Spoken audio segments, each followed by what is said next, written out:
রাঙ্গারুন থেকে চলেছি দাওয়াই পানির পথে, আর সেই পথেই পড়ে এই গা ছমছমে বনপথ। সময়টা এপ্রিলের প্রথম সপ্তাহ। সেই সময় আমার রাঙ্গারুনে কয়েকদিনের ঠিকানা ছিল প্রকাশ তামাংয়ের রিয়াং হোমস্টেতে। একদিন প্রকাশজি আর তার স্ত্রী বেগমজির সাথে দাওয়াই পানির উদ্দেশ্যে বেরিয়ে পড়লাম। এই পুরো জায়গাটি হলো সিনচেল ওয়াইল্ড লাইফ স্যাংচুয়ারির অন্তর্গত। রাঙ্গারুন থেকে দাওয়াই পানির দূরত্ব প্রায় 10 থেকে 12 কিলোমিটার। সময় লেগেছিল প্রায় 1 ঘন্টার মতো।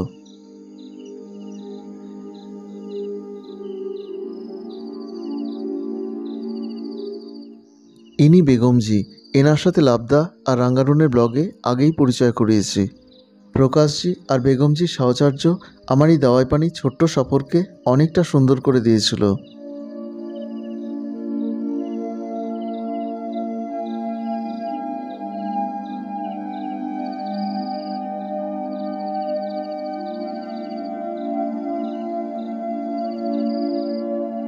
এটা এক ধরনের পাহাড়ি ফার্ন, সুবিশাল আকৃতির হয়। এর পাশেই জঙ্গলের গভীরে লুকিয়ে থাকা একটা ঝর্ণা চোখে পড়ল। এটা হলো সেতিখোলা।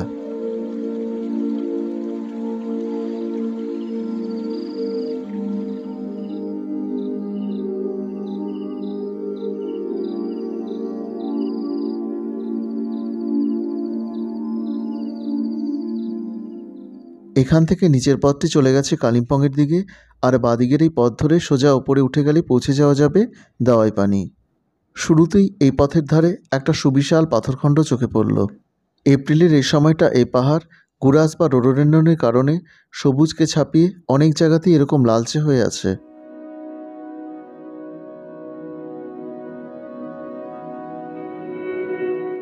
সঠিকভাবে বললে এই জায়গাটি হলো দাওয়াই পানি ভুটিয়া বস্তি।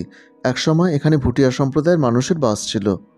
আর এই গ্রামের সামনের আকাশের বুক জুড়ে সপার্শ্বত কাঞ্চনজঙ্ঘার উপস্থিতি এই দাওয়াই পানির আকর্ষণের অন্যতম কারণ।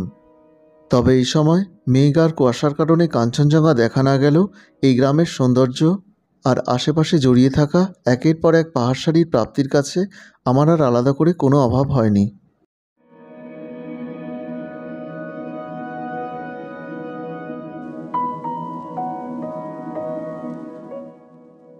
1968 সালে এই পুরো অঞ্চল জুড়ে একটা খুব বড় আকারে ল্যান্ডস্লাইড হয়। সম্ভবত সেই থেকেই সুবিশাল সব পাথরখণ্ড এই পুরো অঞ্চল জুড়ে আছে। এরই মাঝে পাথরের এক খাঁজে অবস্থান করছে এই মাউন্টেন ভিউ হোমস্টে।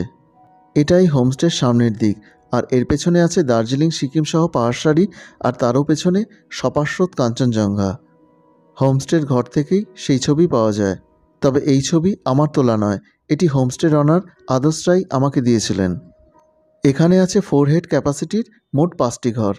থাকা ও খাওয়া নিয়ে দৈনিক জনপ্রতি খরচ 1400 টাকা। গ্রামের এই পথ ধরে আরও নিচের দিকে গেলে পৌঁছে যাওয়া যাবে মিনারেল স্প্রিং ভিলেজে।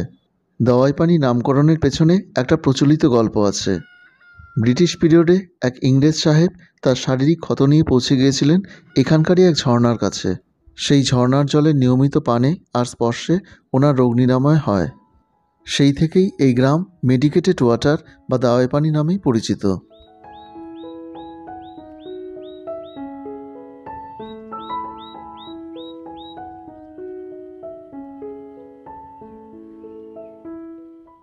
দার্জিলিং শহর থেকে প্রায় 20 কিলোমিটার দূরে দার্জিলিং পাহাড়ে প্রায় 6500 ফিট উচ্চতায় অবস্থিত একটি ছোট্ট গ্রাম এই দাওয়াই পানি। এই গ্রামের মূল জনপদ এখন যথেষ্ট জমজমাট, হোমস্টের সংখ্যায় প্রায় 40টির মতো। তবে সেখান থেকে একটু নিচের দিকে এসে এরকম একটা নির্ভেজাল প্রকৃতিকে পেলাম। এখানেও পাহাড়ের এক একটা ঢালে অনেক দূরে দূরে ছড়িয়ে আছে এক একটা হোমস্টে। যেমন সামনের এই হোমস্টেটি হলো ফুটহিল হোমস্টে।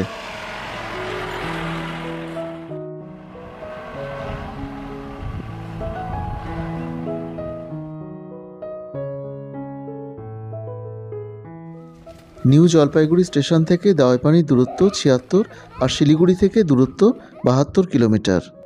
সময় লাগবে 3 থেকে 3.5 ঘন্টার মতো। সেখান থেকে দাওয়াই পানি পর্যন্ত সরাসরি ছোট রিজার্ভ গাড়ির ভাড়া 3 থেকে 3,500, আর বড় গাড়ির ক্ষেত্রে প্রায় 4,500।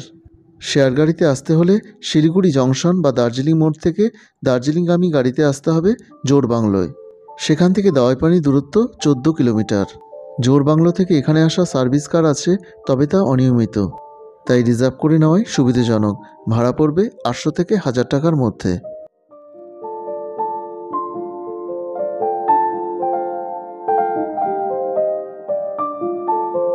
এটাই গ্রামের এক কৃষক পরিবারের বাড়ি। পরিবারের বয়স্ক মহিলা সদস্যটি তখন নিজেদের চা গাছ থেকে নিজেদের ব্যবহারের জন্য চা পাতা তোলার কাজে ব্যস্ত। ইনি হলেন এই বাড়ির কর্তা। আমার সাথে আলাপের পর আমন্ত্রণ করে ওনার বাড়িতে নিয়ে এলেন।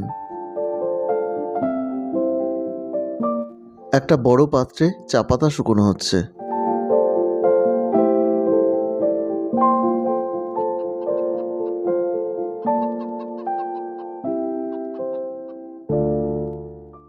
দাওয়াইপানির এই অংশটি হলো মিডিল দাওয়াইপানি। এরপর এখান থেকে আমরা যাই আপার দাওয়াইপানিতে। আশেপাশের জায়গাগুলোর মধ্যে দার্জিলিং ছাড়াও রয়েছে tiger hill, Tagda, Tinchule, Rangaroon, Rampuria, Chatakpur, Lamahatta, Glenburn tea estate ইত্যাদি।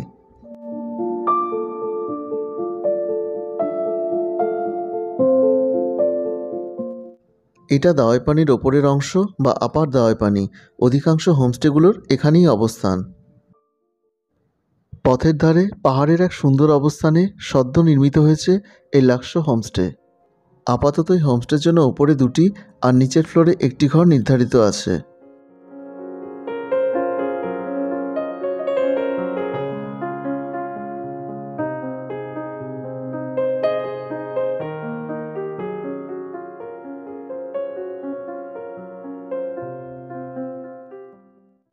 দোতলায় রয়েছে অ্যাটাচড বাথরুম সহ পাশাপাশি 2টো ঘর। আর এই 2টো ঘরের পেছনেই রয়েছে একটা কমন ব্যালকনি, যেখানে দাঁড়িয়ে নিচের গ্রাম আর দূরের পাহাড় অনেক দূর পর্যন্ত দেখা যায়। এখানে পাশাপাশি 2টো বেডে একসাথে 4 জন পর্যন্ত থাকা যায়। এখানে থাকা খাওয়া নিয়ে দৈনিক জনপ্রতি খরচ 1200 টাকা।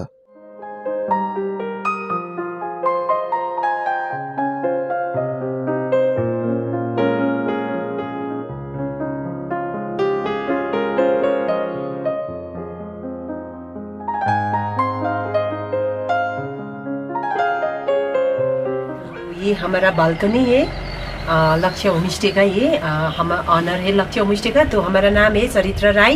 तो लक्ष्य होमस्टे का मैं सेल्फ ऑनर हूँ। तो यहाँ से लक्ष्य होमस्टे से आप ये पूरा व्यू देखते हैं, देख रही है। तो यहाँ पर कंचनजंगा दिखेगा फुल व्यू आपका। स्लीपिंग बुद्ध का मॉर्निंग टाइम में इतना अच्छा दिखेगा आपका।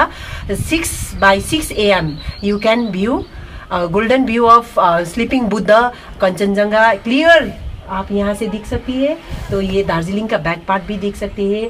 तो ये हमारा गांव है पूरा, यहाँ से शुरू होता है दायपानी भोटिया बस्ती और उधर लेबोंग है दार्जिलिंग। तो यहाँ से पूरा गांव इतना अच्छा दिखता है। तो ये हमारा बालकनी। এই হোমস্টের ঘরগুলোর মতো সংলগ্ন বাথরুমও যথেষ্ট স্পেসিয়াস আর পরিষ্কার পরিচ্ছন্ন। গিজার সমেত সমস্ত প্রয়োজনীয় ব্যবস্থা আছে। ঘরের পাশ ঘেঁষে চলে গেছে ছাদে ওঠার সিঁড়ি। আর এটা দোতলার ঘরের সামনের বারান্দা। এই হোমস্টে প্রকাশজির পূর্ব পরিচিত, তাই লাঞ্চের জন্য আগে থেকেই এখানে বলে রেখেছিলেন। অনেক সকালে রাঙ্গারুনের হোমস্টে থেকে ব্রেকফাস্ট করে বেরিয়েছি। স্বল্প সময় এনারা ডাল, ভাত, আলু ভাজা, আন্ডা কারি আর পাঁপড় ভাজা দিয়ে অল্প আয়োজনই করতে পেরেছিলেন। তবে প্রচণ্ড খিদের মুখে এই ধোয়া ওঠা গরম খাবারের কোনো বিকল্প ছিল না।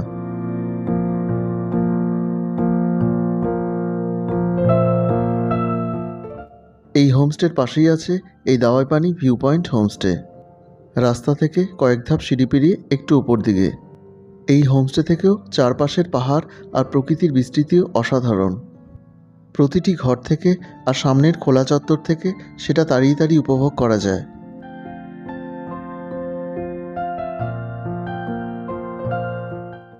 এখানে আছে অ্যাটাচড বাথরুম সহ 2টো 4 বেডের রুম আর 2টো ডবল বেডের রুম। ঘর আর সংলগ্ন বাথরুম যথেষ্ট স্পেসিয়াস, খোলামেলা, পরিষ্কার পরিচ্ছন্ন, রুচি আর যত্নে সাজানো। এখানে থাকা ও খাওয়া নিয়ে দৈনিক জনপ্রতি খরচ 1300 থেকে 1400 টাকার মধ্যে।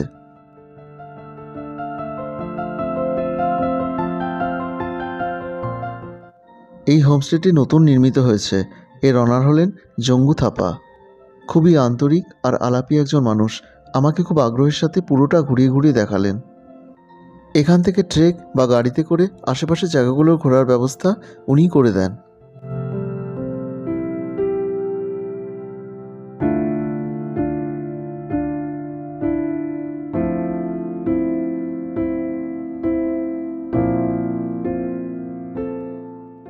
ঘর সংলগ্ন বাথরুমগুলো যথেষ্ট পরিষ্কার পরিচ্ছন্ন আর গিজারসহ সমস্ত রকম সুযোগ সুবিধাযুক্ত। এটা হলো এই হোমস্টের ওপেন কিচেন। এর পাশেই খাবার জায়গা। সবটাই অসাধারণ কাঠের কারুকার্যে গড়া।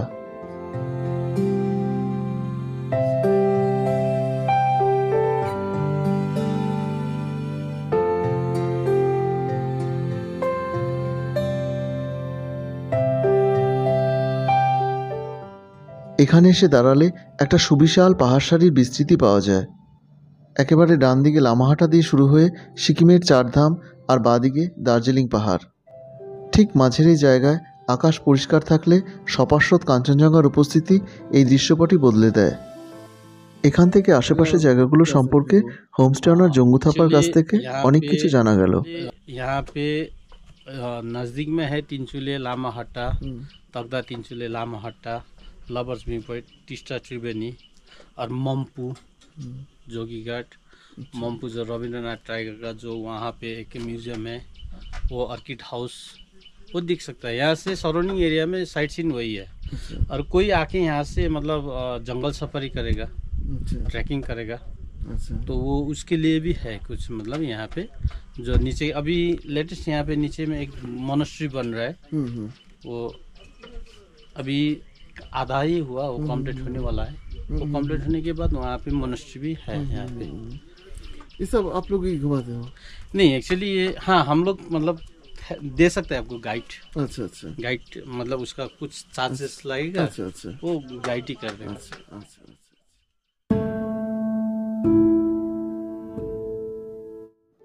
দাওয়াই পানি ছেড়ে রওনা দিলাম রঙ্গারুনের পথে।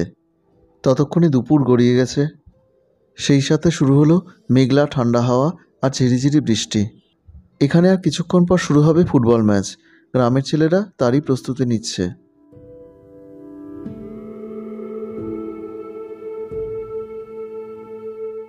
আকাশের অবস্থা ক্রমশ খারাপ হচ্ছে আর সেই সাথে বাড়ছে ঠান্ডা হাওয়ার দাপট। এই শীত শীত আবহাওয়ায় সঙ্গে থাকা শীতবস্ত্রগুলোরও সদ্ব্যবহার করা হলো। একটা ধুপি গাছের জঙ্গলের মধ্যে রোমাঞ্চের সন্ধানে নেমে পড়লাম। একেবারে বৃষ্টি নামার আগে সময়ের যতটা সদ্ব্যবহার করা যায় আর কি।